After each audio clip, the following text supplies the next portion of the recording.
ఎప్పుడు సముద్ర గర్భములో తిరిగే చేపలకు తమ చుట్టూ ఉండేవి రత్నాలని, అవి చాలా విలువైనవని తెలియదు. అలాగే మన చుట్టూ ఉండే వారికి మనం దూరం అయ్యే వరకు మన విలువ ఏంటో తెలియదు. ఎవరి దగ్గర మన సంతోషం రెట్టింపు అవుతుందో, ఎవరి దగ్గర మన బాధలు సగమవుతాయో, ఎవరు కలిసినప్పుడు మన మనసు ప్రశాంతంగా ఉంటుందో వారే మన ఆత్మీయులు. పునాదులు లేని ఇల్లు గాలివాన ఎలా కూల్చేస్తుందో, అలాగే ఆధారాలు లేని గాలి మాటలు నమ్మితే బంధాలైనా స్నేహం అయినా అలాగే కూలిపోయే ప్రమాదం ఉంది. నీలో నువ్వు ప్రశాంతతను కలిగి ఉండకపోతే మరెక్కడ దానిని నువ్వు పొందలేవు. కోట్లు కూడబెట్టి కడుపు నిండా తినలేని వారి కంటే కష్టాన్ని నమ్ముకొని కడుపు నిండా తినేవారే ఎంతో అదృష్టవంతులు.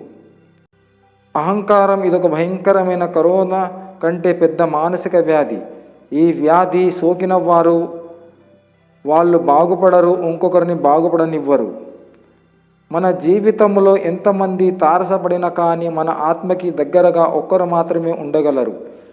ఆ ఒక్కరు ఎవరనేది సరైన సమయంలో గుర్తించగలగాలి. కేవలం పుస్తకాలు చదివి వదిలేస్తే ప్రయోజనం ఏముంది? చెదలు పురుగులు కూడా పుస్తకాలను నమిలేస్తాయి. అంత మాత్రాన అవి జ్ఞానులు కావు కదా. గమ్యం అనేది లేని వారికి గెలుపు అనేది ఎన్నటికీ దరిచేరదు.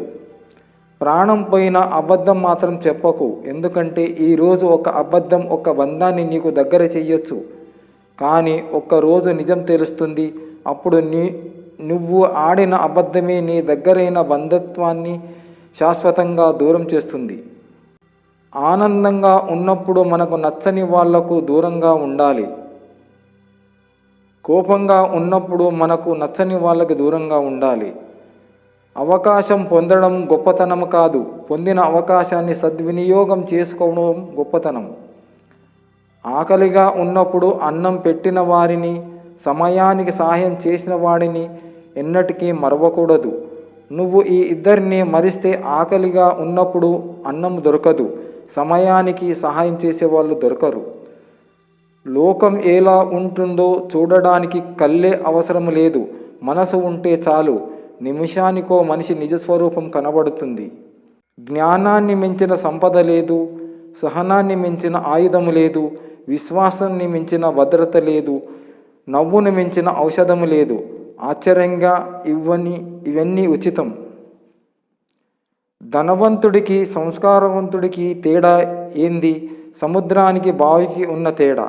ధనవంతుడు సముద్రం లాంటి వాడు. సముద్రంలో ఎన్ని నీళ్లు ఉన్నా ఒక్కడికి దాహం కూడా తీర్చలేదు. సంస్కారవంతుడు బావి లాంటి వాడు. బావి తన దగ్గరున్న కొద్ది నీళ్లతో అందరికీ దాహాన్ని తీర్చుతుంది. రోగాలకి భయపడి తినడం మానేస్తారు, రక్తపోటుకి భయపడి ఉప్పు మానేస్తారు, కానీ దేవుడికి భయపడి పాపాలు మానరు. కోరిక ముగించిన చోట శాంతి ప్రారంభిస్తుంది. ఇల్లు చిన్నదైన మనసు పెద్దదిగా ఉండాలి. గుండె గుప్పెడంత అయినా కొండంత ప్రేమ ఉండాలి. డబ్బులో పేదవారైన గుణములో శ్రీమంతులుగా ఉండాలి. చిరునవ్వు ప్రతికూల పరిస్థితులను కూడా అవకాశాలుగా మార్చగలదు.